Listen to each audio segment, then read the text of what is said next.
আসসালামু আলাইকুম রহমতুল্লাহি ওবরকাতুহ।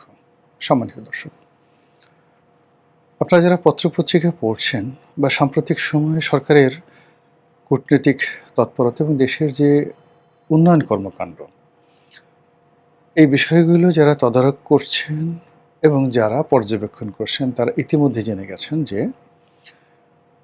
জাপান যে কোনো ব্যাপার হোক না কেন বাংলাদেশের ব্যাপারে নিদারুণ অসন্তুষ্ট। এবং আপনারা এও জানেন যে স্বাধীনতার পর থেকে কোনো একটি একক রাষ্ট্র যদি ডোনেশন হিসেবে কিংবা ঋণ হিসেবে কিংবা ধরে নেয় যে গ্র্যান্ট সহযোগিতা হিসেবে বাংলাদেশকে সবচেয়ে বেশি সহযোগিতা করে থাকে, সেই রাষ্ট্রটির নাম জাপান। বাংলাদেশে জাপানের যে বিনিয়োগ, অনেক বিনিয়োগ। বাংলাদেশে জাপানিরা যে ব্যবসা বাণিজ্য করে সেটাও কোনো অংশে কম নয়। জাপান তার সরকারের উন্নয়ন সহযোগী জাইকার মাধ্যমে আমাদেরকে যে বিভিন্ন প্রকল্পে লোন দেয়, এটা প্রায় বিশ্বব্যাংকের কাছাকাছি। এবং বিশ্বব্যাংক, জাইকা, আইডিবি, তারপর মানে Islamic development bank, ADB, Asian development bank, এরা যুগপৎভাবে পাল্লা দিয়ে বিভিন্ন প্রকল্পে বাংলাদেশে অর্থ বিনিয়োগ করে। কী কারণে জানি না, কিন্তু জাপানের সরকার এবং যারা লোকজন আছে তারা বাংলাদেশকে খুব বেশি সম্মান করে। আমি যখন সংসদ সদস্য হলাম তখন ঠিক সেই সময়টাতে একবার দেখলাম যে জাপানের সঙ্গে আমার কাজ করার মানে ঘনিষ্ঠভাবে কাজ করার সুযোগ হলো। বাংলাদেশের পার্লামেন্টে জাপান এবং বাংলাদেশ এই দুই পার্লামেন্টের মেম্বারদের মধ্যে একটা মৈত্রী সংগঠন আছে। মানে জাপানের পার্লামেন্ট তাদের সংসদ সদস্যরা বাংলাদেশের পার্লামেন্ট মেম্বারদের সাথে একটা বন্ধুত্ব এবং মৈত্রীর সম্পর্ক দীর্ঘদিন ধরে সেটা করছিল। তো 9th পার্লামেন্টে সেই যে জাপান বাংলাদেশ যে মৈত্রী সংগঠন আছে এমপিদের, আমি সেটার সম্ভবত সাধারণ সম্পাদক হয়ে গেলাম। আমার মনে নাই এখনও। জিল্লুল হাকিম এটার সভাপতি ছিলেন। তো ওই সুবাদে বাংলাদেশের জাপান অ্যাম্বাসিডর যিনি ছিলেন তিনি সহ জাপানে যারা মন্ত্রী, মিনিস্টার, এবং আমি যখন জাপান ভ্রমণে গেছি সেখানে একেবারে সর্বোচ্চ কর্তা ব্যক্তি, তাদের সঙ্গে মেশার সুযোগ হয়েছে। এবং অবাক করার ব্যাপার হলো যে বিভিন্ন সময় জাপানে যারা সাবেক রাষ্ট্রদূত ছিলেন, আমি একজন সংসদ সদস্য, আমার সঙ্গে দেখা করার জন্য সেই সাবেক রাষ্ট্রদূতরা জাপানের পররাষ্ট্র মন্ত্রণালয়ে এসেছে। তারা অনেকে ব্যক্তিগতভাবে ডিনারে দাওয়াত করেছেন এবং সেই অ্যাম্বাসিডর যারা আছেন হয়তো 10 বছর আগে দায়িত্ব পালন করেছেন, কিন্তু বাংলাদেশের একজন মেম্বার অফ পার্লামেন্ট বা জাপান বাংলাদেশ মৈত্রী সমিতি এরকম একটা অ্যাসোসিয়েশন আছে পার্লামেন্টে, সেটার সেক্রেটারি সেখানে গেছেন, সেটা তারা সেলিব্রেট করেছে।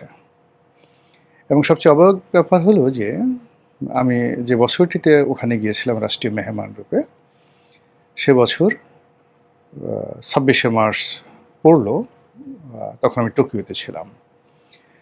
এবং সেখানে বাংলাদেশ এম্বাসি তাদের যে অনুষ্ঠান, জাতীয় অনুষ্ঠান, সেটা আয়োজন করলো এবং আমি সেখানে প্রধান অতিথি রূপে ভাষণ দিলাম। অবাকের ব্যাপার হলো যে জাপানের অন্তত 50 থেকে 60 জন মন্ত্রী, 100 জনের উপরে সংসদ সদস্য এবং বিভিন্ন কূটনৈতিক কোরের যারা লোকজন আছে তারা নজিরবিহীনভাবে সে বছর, এটা সম্ভবত 2010 অথবা 11, সেই টোকিও শেরাটন হোটেলে অনুষ্ঠানে উপস্থিত হয়েছিলেন।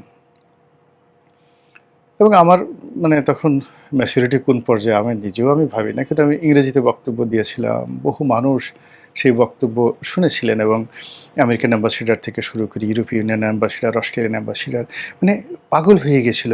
মানে মানুষের সবসময় তো আসলে সব ব্যাপারে ভালো ব্যাপারে মানে ফ্লুয়েন্সি আসে না। বঙ্গবন্ধু যেমন একবার 7ই মার্চের বক্তব্য দিয়েছেন, ওটা একবারই, দ্বিতীয়বার তিনি আর জীবনে এটা পারতেন না। তো ওই দিনের আমার ভাষণটি কী করে যেন ওরকম সুন্দর বের হয়ে গেছিল, আমি এখন খুঁজছি সেই রেকর্ডটা, খুঁজে পাওয়া যাচ্ছে না। একটা চমৎকার ভাষণ হয়েছিল সেখানে। তো ওই সময়টাতে জাপান সরকারে যারা কর্তা ব্যক্তি রয়েছেন তাদের সঙ্গে মোলাকাত হয়েছিল, কথাবার্তা হয়েছিল এবং বাংলাদেশের সঙ্গে তাদের যে কৃতজ্ঞতা, এই কৃতজ্ঞতা কারণ হিসেবে প্রায় সবাই বলেছিল যে একবার জাপানের একটি বিমান ছিনতাইকারীরা ছিনতাই করে ঢাকা এয়ারপোর্টে নিয়ে এসেছিল জিয়াউর রহমানের জামানাতে। তখন সেনাবাহিনী প্রধান না, বিমান বাহিনী প্রধান ছিলেন air vice marshal AG Mahmud. তিনি এই পুরো বিষয়টিকে এত চমৎকারভাবে হ্যান্ডেল করেছেন, যার কারণে জাপানে এই এয়ার ভাইস মার্শাল এজি মাহমুদকে তারা এখনও কৃতজ্ঞতা ভরে স্মরণ করে এবং সম্ভবত জাপান সরকার তাকে রাষ্ট্রের সর্বোচ্চ সম্মানিত পদবি, মর্যাদা এবং পুরস্কার দিয়েছিল। এজি মাহমুদ সাহেব এখনও জীবিত আছেন। আমি একবার তাকে এই বিষয়টা নিয়ে জিজ্ঞাসা করেছিলাম। তিনি 4-5 বার মন্ত্রী ছিলেন, 4-5টি মন্ত্রণালয়ের দায়িত্বে ছিলেন, জিয়াউর রহমানের ক্যাবিনেটে ছিলেন, এরশাদের ক্যাবিনেটও ছিলেন, অত্যন্ত অভিজাত মানুষ। কিন্তু অনেক বয়স হয়ে গেছে তো ঠিক ধারাবাহিকভাবে তিনি বলছিলেন, কিন্তু সবগুলো আমি মেনশন করতে পারিনি। কিন্তু জাপান মানে এজি মাহমুদ যে কথাগুলো বলেছিলেন তার চেয়ে আরও সুন্দরভাবে জাপানের যে সকল অ্যাম্বাসেডর রয়েছেন, পররাষ্ট্র মন্ত্রণালয়ের কর্মকর্তা রয়েছেন, তারা প্রায় সবাই সেই কৃতজ্ঞতা প্রকাশ করতে গিয়ে এজি মাহমুদের গুণকীর্তন এমন সুন্দরভাবে করেছিলেন যেটি এজি মাহমুদ তিনি নিজের মুখে আমাকে বলতে পারেননি। তো বুঝেন জাপান কত একটা সেন্সিটিভ জাতি। তো এই সেন্সিটিভ জাতিটি নিঃশর্তভাবে এবং নিঃস্বার্থভাবে রাষ্ট্রীয় পর্যায়ে আমাদেরকে সহযোগিতা করে আসছে। জাপানের ব্যবসায়ীদের লোভ থাকে, লালসা থাকে, তাদের স্বার্থ থাকে, কিন্তু সরকারের পক্ষ থেকে এটি কেবলই কোঅপারেশন এবং আমি যত মানুষের সঙ্গে মিশেছি আমি তাদের মধ্যে এই কোঅপারেশন দেখেছি। তো সেই জাপান এখন বাংলাদেশের ব্যাপারে ভীষণ রকম বিরক্ত। তারা যে সকল প্রকল্প অর্থায়ন করেছে, বিশেষ করে মেট্রো রেলে তারা অর্থায়ন করেছে এবং সেই অর্থায়ন নিয়ে ইউনূস সরকারের জমানাতে তাদেরকে যথেষ্ট জবাবদিহি করতে হয়েছে, আজে বাজে কথা শুনতে হয়েছে এবং বর্তমান জমানাতেও বিএনপি সরকারের যারা কর্তা ব্যক্তি তারা জাপানের সঙ্গে এই তোমরা বেশি টাকা দিয়েছো, এই টাকা থেকে শেখ হাসিনা বা তার দলের লোকজন কত % কমিশন নিয়েছে ইত্যাদি ইত্যাদি নানা রকম কথায় জাপান রীতিমতো ত্যক্ত এবং বিরক্ত। অন্যদিকে যেটা হচ্ছে যে জাপানের যে আর্থিক প্রতিষ্ঠান জাইকা তাদের অনেকগুলো চলমান প্রকল্প রয়েছে। আমরা জাইকার কাছে একটা বিরাট অ্যামাউন্টের যে ঋণ, সেই ঋণে আমরা দায়বদ্ধ। তো সাম্প্রতিক সময়ে জাইকা প্রেসিডেন্ট বাংলাদেশ সফর করেছেন এবং তিনি তার সেই বিরক্তির কথা বলেছেন এবং বিশেষ করে প্রধানমন্ত্রীর চীন সফরের পরপরই যখন জাইকা প্রেসিডেন্ট বাংলাদেশে এসছে, এটি আমাদের জন্য একটা অ্যালার্মিং, এটি ভালো নয়। আপনারা জানেন যে এখানে এমনিতেই জাপানের সঙ্গে আমাদের সম্পর্ক ভালো যাচ্ছিল না একেবারে গত 2 বছর ধরে।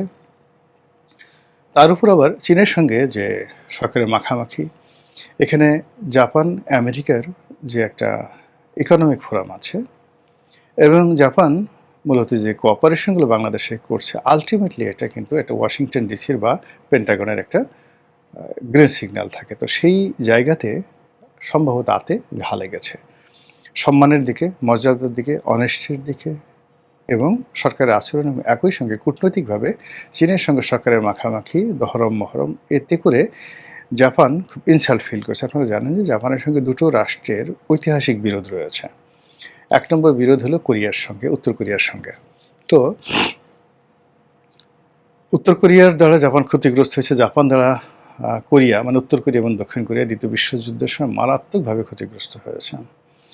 আবার চীনের মাঞ্চুরিয়া দখল করে নিয়েছিল জাপান দ্বিতীয় বিশ্বযুদ্ধের সময় এবং সেখানে মাঞ্চুরিয়াতে জাপানি বাহিনী যে নির্মমতা প্রদর্শন করেছিল, ইতিহাসের বর্তমান মাঞ্চুরিয়া যে হত্যাকাণ্ডকে বলা হয় মাঞ্চুরিয়া ম্যাসাকার, বাগদাদ ম্যাসাকার যেমন হালাকু খান করেছিল, ঠিক ওইরকম পর্যায়ের একটা ম্যাসাকার তারা মাঞ্চুরিয়াতে করেছিল। এই কারণে চীনা জাতি জাপানকে প্রচণ্ডভাবে ঘৃণা করে। পুরো চীনের ওই মাঞ্চুরিয়া থেকে শুরু করে মানে আপনি চীনের এমন কোনো জায়গা পাবেন না, মহাচীনের মহাপ্রাচীরের যে কোনো প্রত্যন্ত অঞ্চলে যান, জাপানের নাম শুনলে তারা রেগে মেগে অস্থির এবং আপনার সঙ্গে কোনো ব্যবসাই করবে না। এমনকি জাপান চীনে প্রচুর বিনিয়োগ করেছে। শেনজেনের ওদের বেশ কয়েকটি ইন্ডাস্ট্রিতে আমি গিয়েছি, জাপানি ইন্ডাস্ট্রিতে। জাপানের one of the biggest company আমার partner KWE, Kintetsu world express, যেটা জাপানের রেলওয়ের owner, they the owner of Japan railway, ওদের যেটা নর্দার্ন জোন আছে সেটার মালিক। ওই যে শেরাটন, মানে জাপানে যত শেরাটন হোটেলগুলো আছে ওটা ওই কেডব্লিউই গ্রুপের মালিক, এবং তারা যে শিপিং ফ্রেট ফরওয়ার্ডিং, ওটা আমি প্রায় 10 বছর তাদের সঙ্গে তাদের এজেন্ট রূপে বাংলাদেশে কাজ করেছি। তো সেই দিক থেকে সেই কেডব্লিউইর হংকং এস্টাবলিশমেন্ট, তারপরে সাংহাই এস্টাবলিশমেন্ট, চায়নার শেনজেন এস্টাবলিশমেন্ট, এই জিনিসগুলো দেখেছি। তো অনেক বড় বিগ ইনভেস্টমেন্ট, কিন্তু কোনো অবস্থাতেই চাইনিজরা জাপানকে পছন্দ করছে না। আবার জাপানও মনস্তাত্ত্বিকভাবে চায়নার সঙ্গে উঁচু স্বরে কথা বলতে পারছে না। তো সেই অবস্থাতে এখন প্রধানমন্ত্রী সফর হওয়ার পর সাথে সাথে এই যে জাপানের পিছু টান দেওয়া, জাইকার প্রেসিডেন্টের বাংলাদেশে আসা, এবং সরকার পরিস্থিতি সামাল দেওয়ার জন্য এই যে আমাদের যে থার্ড টার্মিনালটা হয়েছে, এটাকে হ্যান্ডেল করার জন্য জাপানি কোম্পানিকে বা জাপান সরকারকে এটা দিয়েছে যে তোমরা এটা হ্যান্ডেল করো। কিন্তু তাতে করে জাপানের সেই অভিমান হয়তো ভাঙছে না বা ভাঙবে না। আর এখন সরকারের যে নাজুক অবস্থা, অর্থনীতির যে নাজুক অবস্থা, এই অবস্থাতে যদি এরকম একটা জটিল সম্পর্ক তৈরি হয় আমাদের সবচেয়ে পরীক্ষিত, সবচেয়ে বিশ্বস্ত এবং সবচেয়ে বড় উন্নয়ন সহযোগীর সঙ্গে, তাহলে কেবল সরকার ক্ষতিগ্রস্ত হবে না, আমরা সবাই ক্ষতিগ্রস্ত হব। মহান আল্লাহ আমাদের সবাইকে হেদায়েত দান করুন, হেফাজত করুন। আসসালামু আলাইকুম রহমতুল্লাহি ওয়া বারাকাতুহু।